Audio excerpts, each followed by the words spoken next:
Selamat malam Bapak yang terhormat, dosen pengampu Bapak Kurnia SPD MPD. Ya, perkenalkan nama saya Sierla Nanta, NPM 2024-10-2017. Saya dari kelas A. Nah, kali ini saya akan mempresentasikan makalah yang berjudul Komponen Teks Bahasa.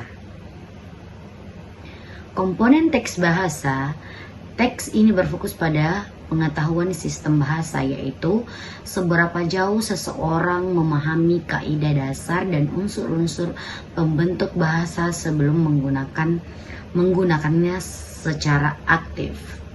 Tes ini sering disebut sebagai teks pengetahuan bahasa yang menjadi landasan utama keterampilan selanjutnya.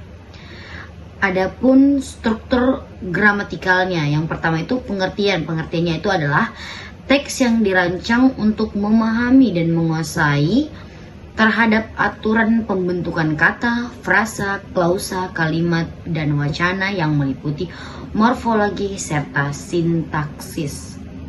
Yang kedua itu tujuannya adalah untuk memastikan peserta tes memahami kaidah kebahasaan sehingga mampu menyusun atau mengenali kalimat yang logis dan sesuai norma bahasa. Yang ketiga itu bentuk sosial. Bentuk sosial itu seperti meliputi soal pilihan ganda yang melengkapi bagian rumpang, identifikasi kesalahan kalimat, penyusunan kata acak menjadi kalimat benar, serta mengubah bentuk kalimat tanpa mengubah makna intinya.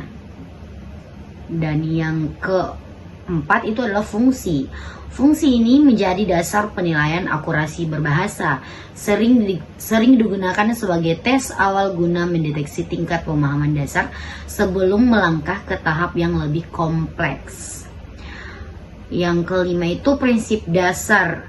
Prinsip dasar itu menguji kesesuaian dengan kaidah baku, kejelasan hubungan antar kata, klausa, efektivitas kalimat, dan variasi strukturnya.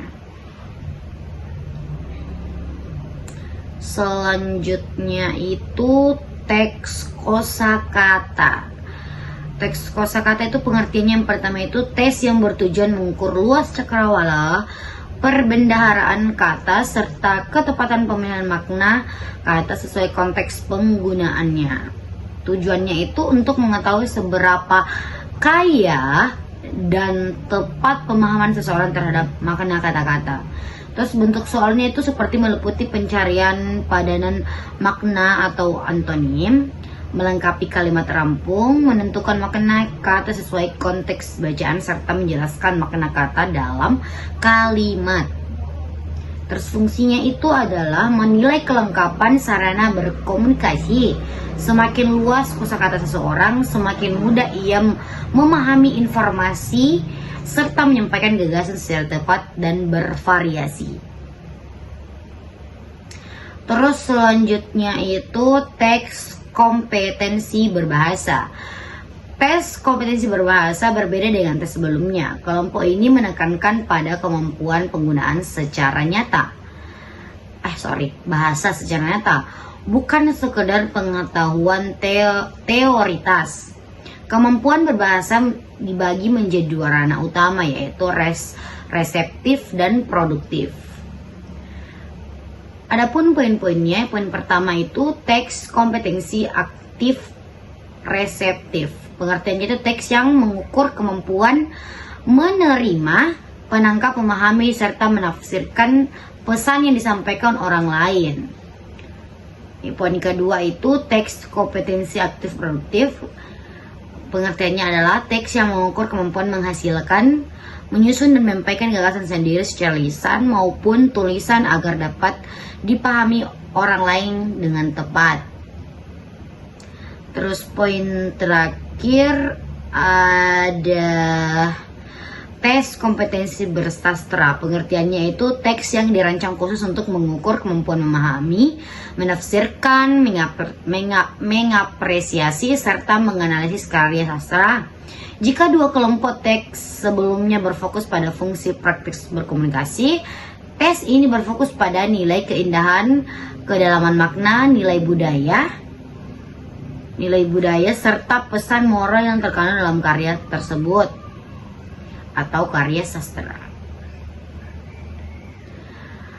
Terus kesimpulan yang dapat saya ambil dari materi tersebut yang sudah saya jelaskan adalah tes kompetensi bahasa adalah landasan dasar menguji struktur, gramatikal, dan kosakata sebagai bahan mentah komunikasi. Sedangkan teks kompetensi bahasa adalah penerapan nyata dibagi menjadi dua sisi, kemampuan reseptif sebagai pintu masuk informasi dan kemampuan produktif sebagai sarana penyampaian gagasan. Yang terakhir itu teks kompetensi bersastra adalah puncak pencapaian yang menguji kepekaan memahami keindahan dan makna dalam bahasa dalam karya sastra. Nah, ketiga kelompok tes tersebut saling melengkapi.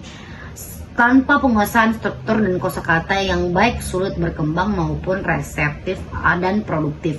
Dan tanpa ketiga hal tersebut, mustahil seseorang dapat mengapresiasi sastra secara optimal.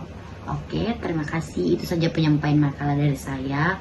Apabila ada salah kata, mohon maaf. Assalamualaikum warahmatullahi wabarakatuh.